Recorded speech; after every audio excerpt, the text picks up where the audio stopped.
All right, so first thing we're gonna do is winterize this 454 Chevy motor.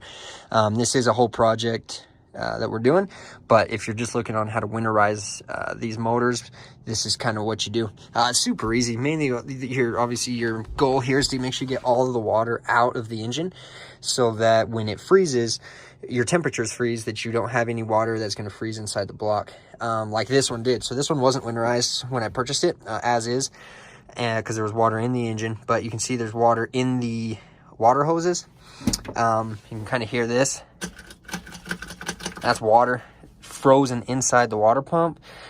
So hopefully with it freezing and expanding, hopefully maybe there was some air gaps in there and it didn't break anything in the water pump. This water pump is new, as about 2 years ago, is what the guy was saying. So we'll see once all this water drains and gets a little warmer and we start ripping into the rest of the motor, we'll see what damage was done, if there was any by the ice. So what you want to do though is all these water hoses are going to go into some elbows. These main water hoses that come from your thermostat housing are going to go down on the left side, are going to go down to the bottom of your manifold. Just make sure you get all these hoses. You know, like I said, most of them are on the bottom, are going to be the ones with your most water in. So when winterizing, definitely make sure you get all these off here. If they haven't been done, some of these hose clamps can get stick on it. Be careful with the hose, especially if they're old, they get brittle. Some of these are, it's cold here, you probably see my breath. So, you know, it's going to be a little tougher to get off. Just wiggle it up, down, till it breaks. Something pops, there you go. Get the seal off, and then pull it. You can see it drain. Obviously, this should have been done a lot earlier than it's being done, but we'll let it all drain out. Hopefully the rest will thaw, the rest of the ice will come out. Right now there is a bunch of rust chips in there, you'll see that too. You know, that's not necessarily a big deal, but you do want to make sure you get all those out so that when you are ready to go next year, you won't have a buildup of different things. You can kind of see there. So you take those out. There's a bunch in there. If I stick my finger in there, you can kind of see. So just make sure you get all those out. I like to use a little flathead screwdriver. Just be careful picking in there. Just make sure you get all out. You can shine a flashlight in there or a mirror to see how much is still in there. As you can see, a bunch of garbage. We got to take all this garbage out. But as for winterizing, yeah, so undo those. Undo these top ones too. They most likely might not have a lot of water in them. If it's been a while that you've driven it, a lot of the water will settle down. But pull all of these out, drain them. I like to put them back on, these top ones back on for the winter, just so you don't by chance forget where they were or anything. I do like to leave these ones off. And then this one, normally I'll leave hooked to the top of the thermostat housing and just leave the bottom down there. But I'm going to leave this completely off, this hose completely off, while I get ready to work on the rest of the motor. And then on this side, you're going to do the same thing again with the hose going to the bottom of this manifold. Take it off, let it drain out so you don't get any ice, stuff like that.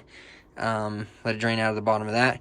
If you have any water systems like this boat does, what you'll want to do is, if it was used that year, if you didn't use it at all year, it's not a big deal, but what you want to do is unhook the hoses from the water pumps, flip the water pumps on for a little bit, let them drain out, make sure there's nothing left over in those, because if you leave water in those and they freeze, they will break the water pumps.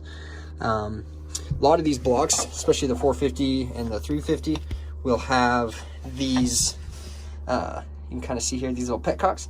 What you can do is, this one's pretty tight, but you'll twist these petcocks off and it will drain the water out of this side of the manifold, since you're already draining this side. We have some petcocks on this side, on the left side.